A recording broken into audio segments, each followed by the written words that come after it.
그런즉 너희의 자유가 믿음이 약한 자들에게 걸려 넘어지게 하는 것이 되지 않도록 조심하라. 지식이 있는 내가 우상의 집에 앉아 먹는 것을 누구든지 보면 그 믿음이 약한 자들의 양심이 담력을 얻어 우상의 재물을 먹게 되지 않겠느냐. 그러면 내 지식으로 그 믿음이 약한 자가 멸망하나니 그는 그리스도께서 위하여 죽으신 형제라. 이같이 너희가 형제에게 죄를 지어 그 약한 양심을 상하게 하는 것이 곧 그리스도에게 죄를 짓는 것이니라. 아멘.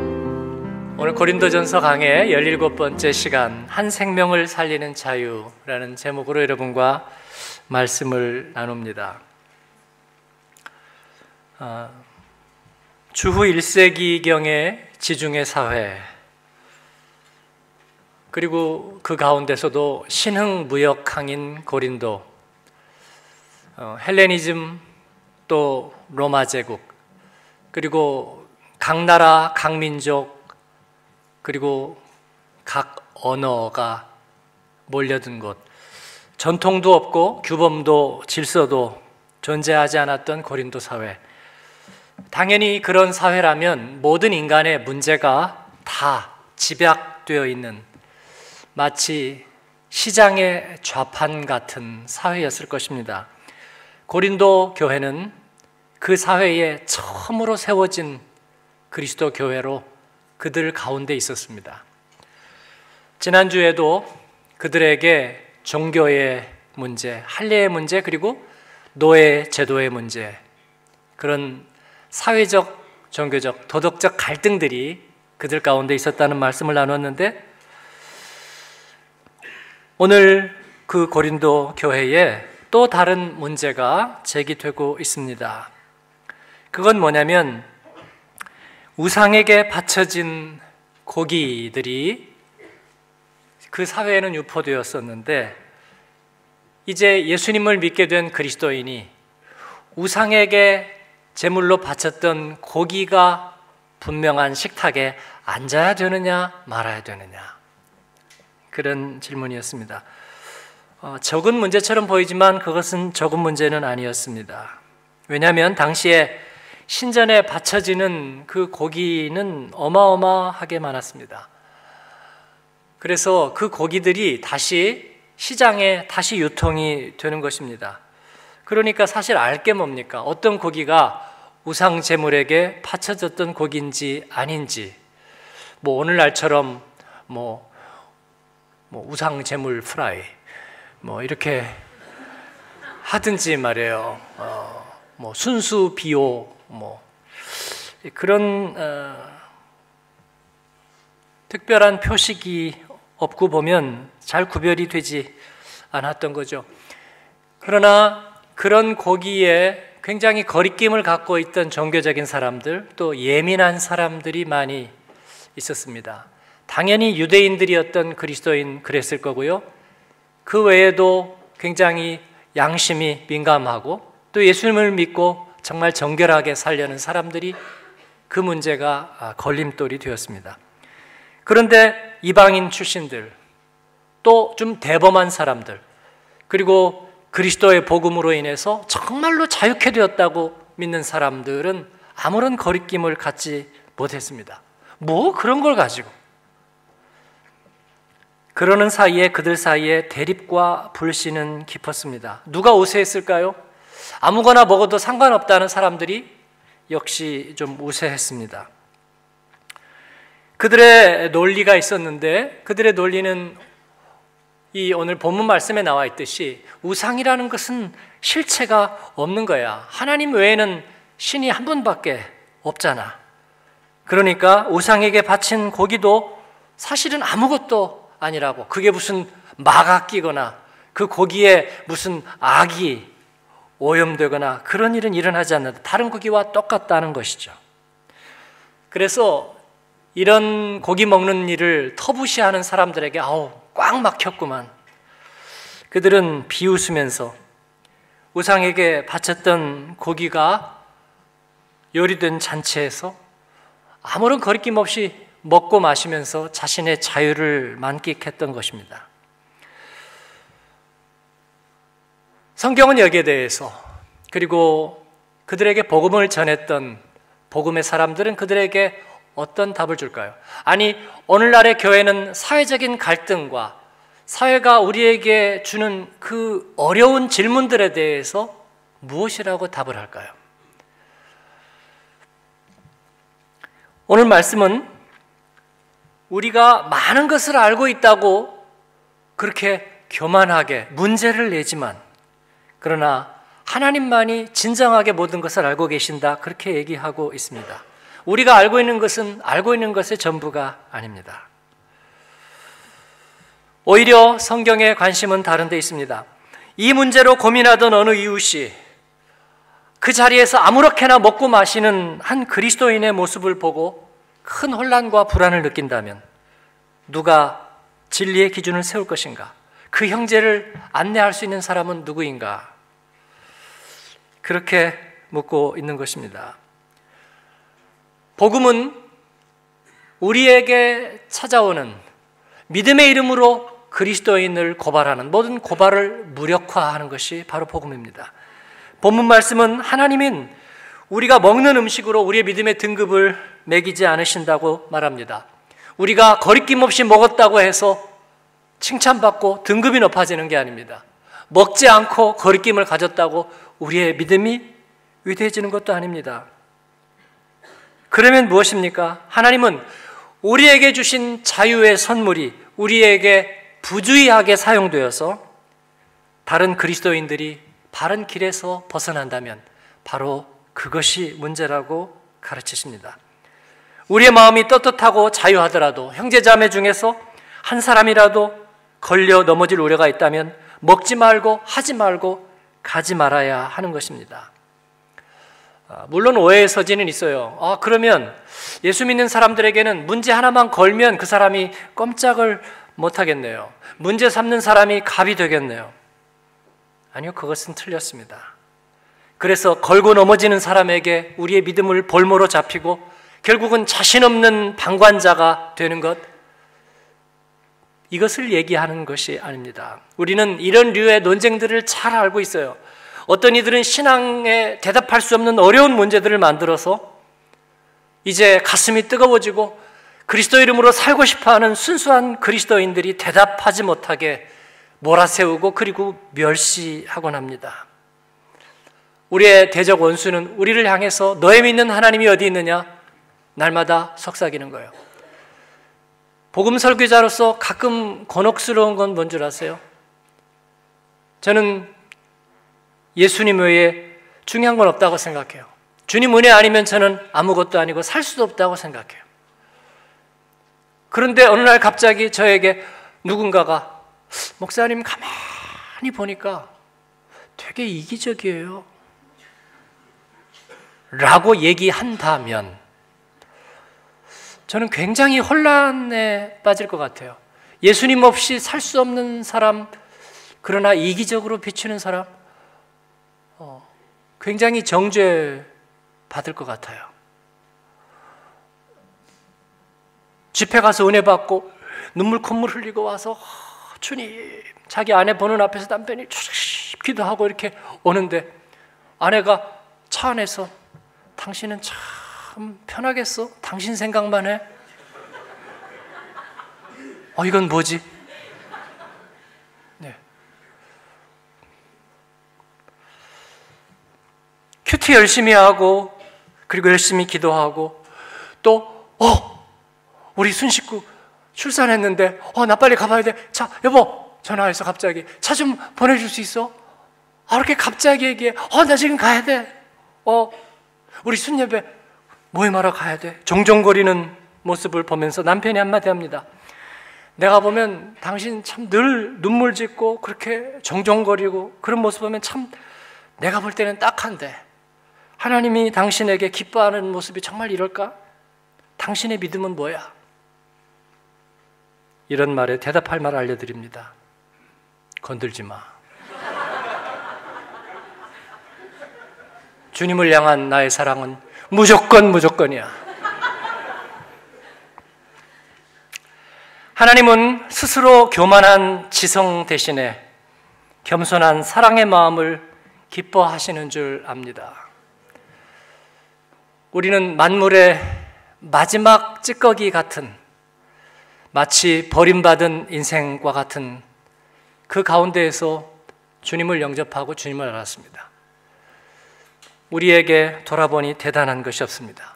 인생의 모든 문제에 대해서 우리는 대답할 권리도 없고 대답할 능력도 없습니다. 분명한 것 하나는 복음이 우리에게 모든 질문을 무효화한다는 것입니다. 복음은 우리에게 답을 주셨습니다. 오늘 말씀은 그 해결의 큰 원칙을 말씀합니다. 카수이스틱이라고 지혜 있던 사람들이 얘기하는 거, 이럴 때는 이렇게 하고 저럴 때는 저렇게 하는, 그런 대답을 사람들은 기대했는지 모릅니다. 그러나 그리스도께서 이런 갈등 저런 갈등에 있는, 어떤 사람은 우세하고 어떤 사람은 거기에서 전전긍긍하고 대답하지 못하고 멸시를 받는 그 한 사람 한 사람을 위해서 자신의 생명을 내어주셨다는 것입니다. 그래서 그 사람의 눈치를 위해서가 아니라 내게 생명 주신 그리스도를 위해서 자신의 자유를 포기하는 것, 이것이 우리 그리스도인의 삶의 답이라고 말합니다. 우리가 그리스도를 본받아 은혜의 삶을 살려고 하면 수많은 고소하는 소리들이 안팎에서 들려옵니다. 너 혼자 자유하면 그게 다야. 네가 뭔데? 그래봐야 네가 어떻게 세상을 바꿔? 이 세상을. 우리 신앙의 선배들도 역시 마찬가지였습니다. 그들은 기껏 해봐야 노예 신세에서 예수 믿고 도망친 노예였습니다. 그들은 기껏 해봐야 이 세상 속에서 갈 데 없는 나그네였고 고향을 잃어버린 사람들이었습니다. 그들은 기껏 해봐야 배우지도 못하고 가정에서 어려움을 당하고 슬픔과 눈물이 마를 새 없었던 그런 막장 인생이었습니다. 그래봐야. 그러나 그들이 예수님을 만나고 주님 안에서 일생 동안 겪지 못했던 자유함을 맛보고, 그런데도 어느 날 그들에게 그런 고발의 소리들이 들려오는 것입니다. 그러나 그들은 그때마다 눈물을 흘리고 내 믿음이 적습니다, 주님 십자가 깎아내리고 그렇게 하지 않았습니다. 그들은 그때마다 찬송했습니다. 이 세상 온갖 시험 내 마음을 흔들고 저 악한 원수들이 안팎에 있으나 주 나를 돌아보사 내 방패 되시고 내 옆에 계신 것을 늘 알게 하옵소서. 할렐루야. 우리 주님이 그렇게 하셨습니다. 자신의 왕의 자유를 그는 한 작은 무명의 생명을 구하는 일에 완전히 쏟으셨습니다. 그리고 후회하지 않으셨고 부끄러워하지 않으셨습니다. 그러므로 우리가 그를 본받아 때로 답이 없어 보이는 아주 작은 일들을 누가 우리에게 꼬지르고 그리고 고발하면 대답할 말도 없는 그런 일들을, 그러나 우리는 오직 주를 위하여 간절하고 겸손하고 온유하게 섬기는 그 마음, 주님께서 외면하지 않으시고 그 일들을 통해서 주님의 나라를 이루어 가심을 저희는 믿습니다.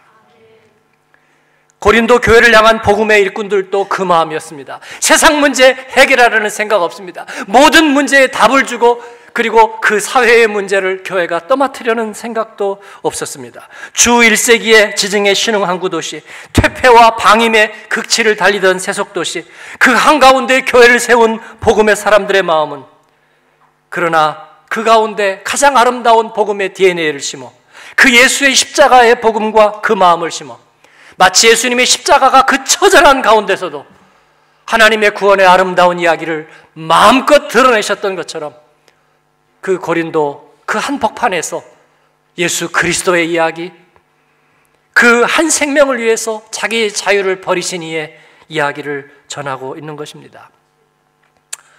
저희 교회에서 부목사로 몇 년간 섬겼던 이상조 목사, 우리는 그 이상조 목사를 참 사랑합니다.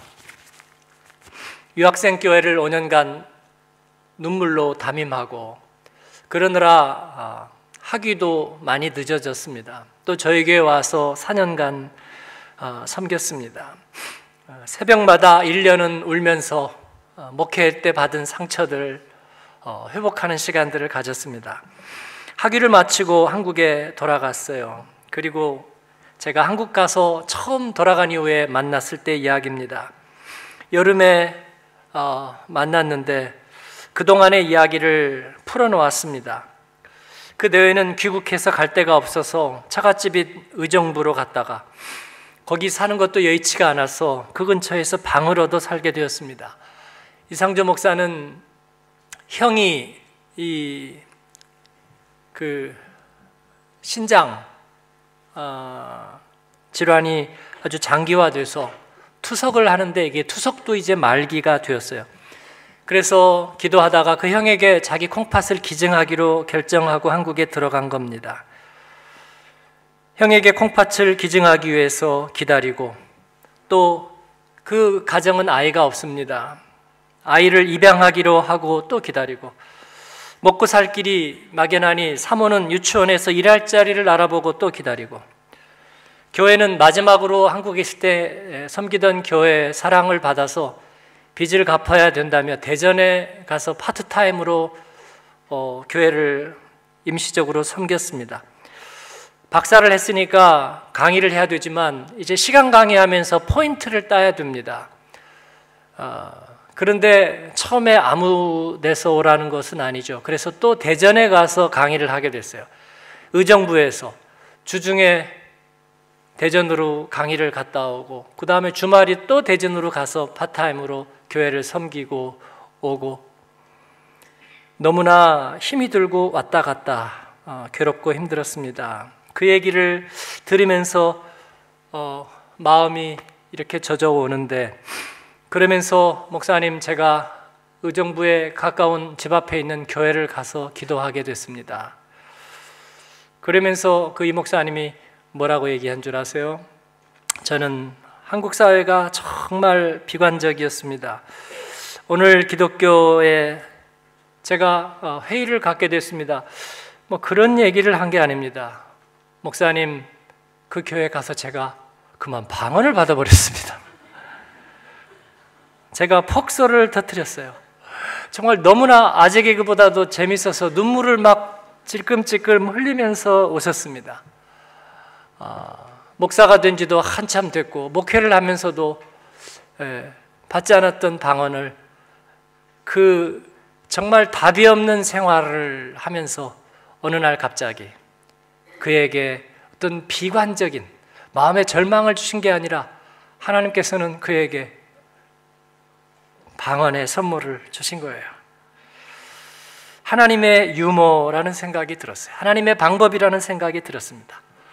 에필로그 이상조 목사의 후일담 아시겠지만 콩팥은 떼지 않았습니다. 형과 검사에서 안 맞는다는 진단이 났습니다. 입양은 성공적으로 했습니다. 지아가 얼마나 예쁘게 자라는지 그 집에 가서 지아가 먹다가 뱉은 것을 아빠가 입에 쏙 집어넣는 걸 보고 제가 마음에 안심을 했습니다. 장신대 교수로 임용도 됐어요. 극적으로 예상을 깨고 되었습니다. 경쟁도 높았고 이미 내정되었다고 얘기되는 빽 있는 사람도 있었는데 그가 임명이 되었습니다. 지금은 목회 경력이 규정에 있기 때문에 소망교회 수석 부목사로 있습니다. 지금은 신수가 저보다 훤하고 그래서 밥값도 썩썩 잘 냅니다. 그는 여전히 변함없고 그는 여전히 약속을 잘 지키는 사람이고 이제 교수직으로 다시 돌아갈 것을 기대하고 있습니다. 복음 안에 사는 예수 스타일의 삶의 모습이라고 생각해요. 이 얘기 하나를 더 하겠습니다. 제2차 세계대전 당시에 태평양 전쟁에 참전했던 한 미국 이등병의 실제 이야기, 그 이야기를 패션 오브 더 크라이스트의 멜 깁슨 감독이 영화로 만들었습니다. 전쟁의 향방을, 이 태평양 전쟁의 향방을 가로짓는 가장 처절했던 전투, 오키나와 전투에 핵소 고지에서 일어난 그 전투에 참여한 한 미국인 병사 데스몬드 도스라는 젊은이의 이야기입니다.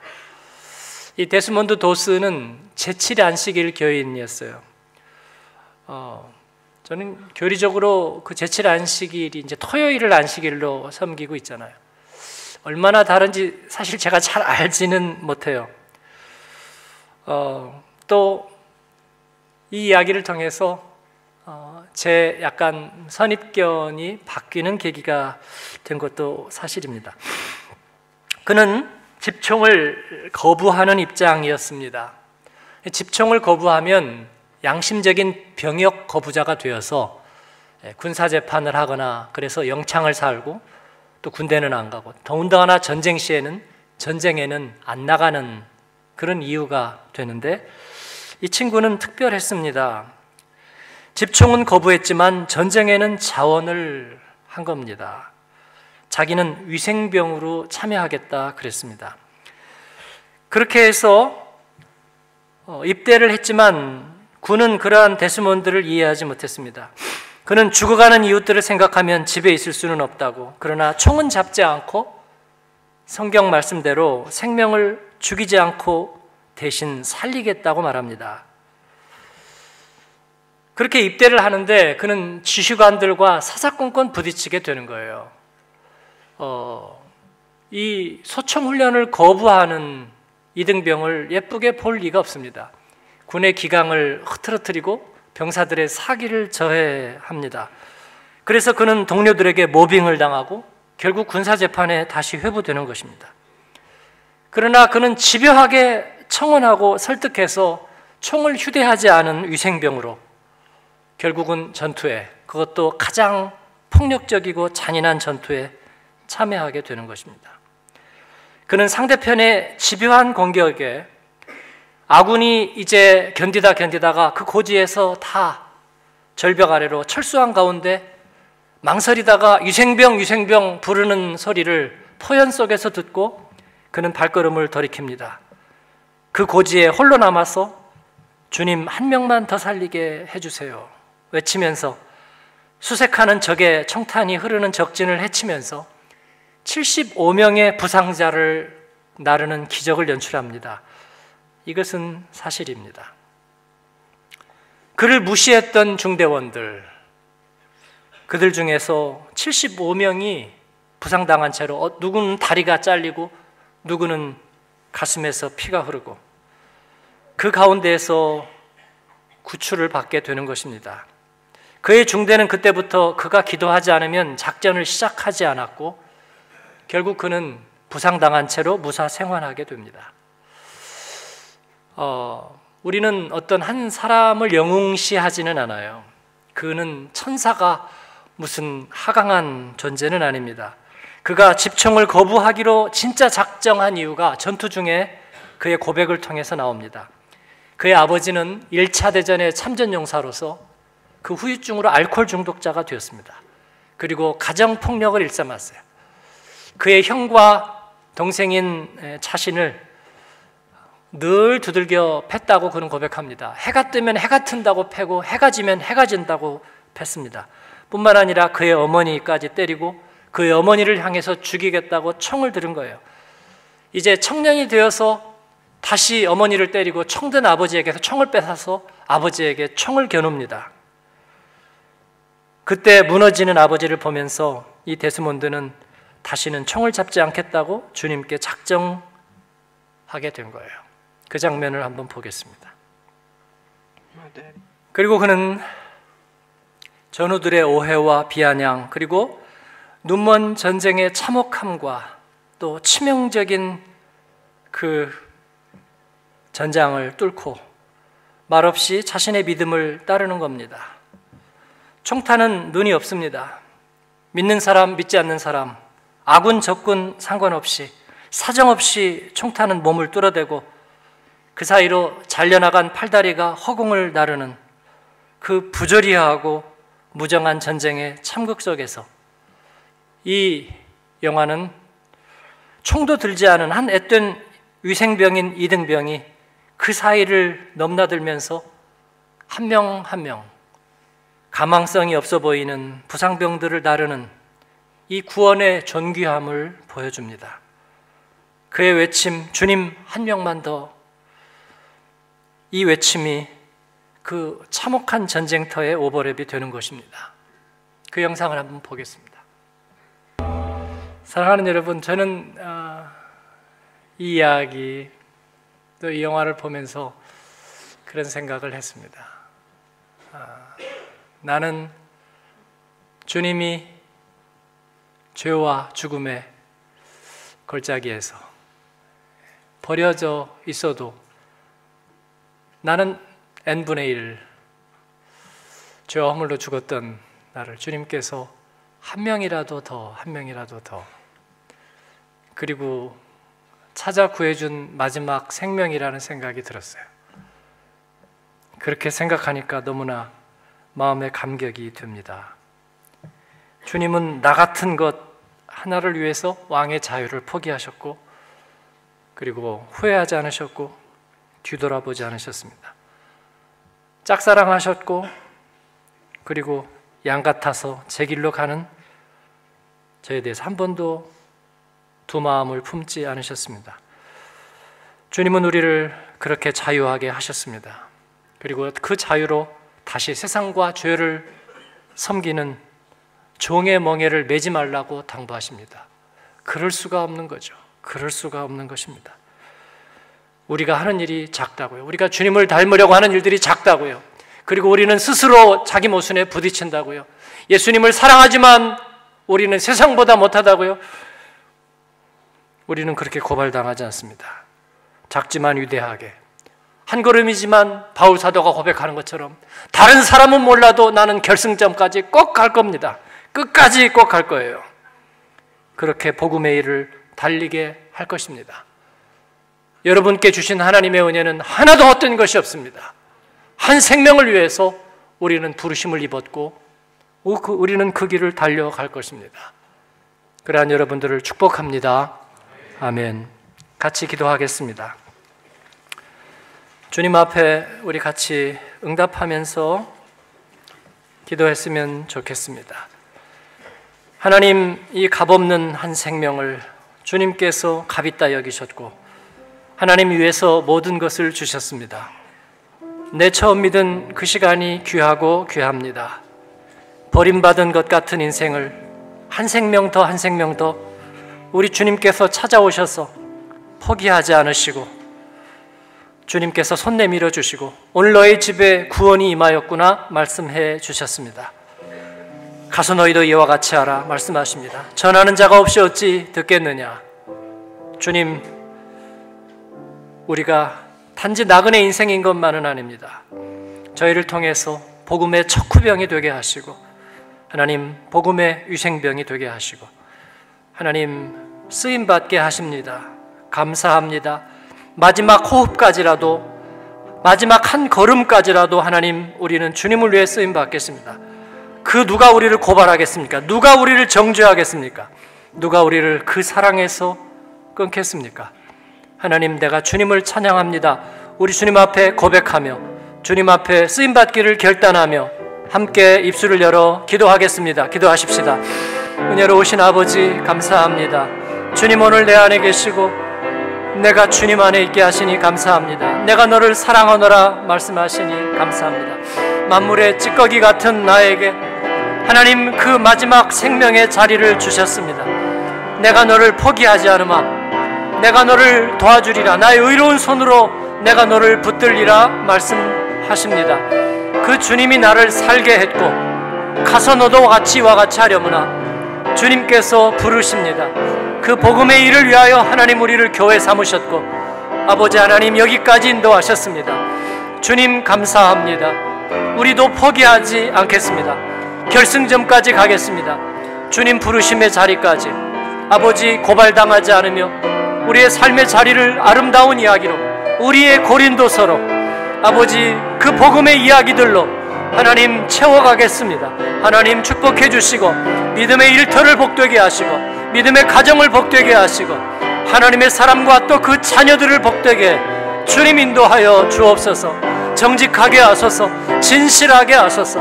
아버지 하나님 깨어있게 하소서. 아버지 하나님 주님 앞에 가장 귀한 것을 드리며 아버지 하나님 앞에 쓰임받게 주님 저희를 사용하여 주시옵소서.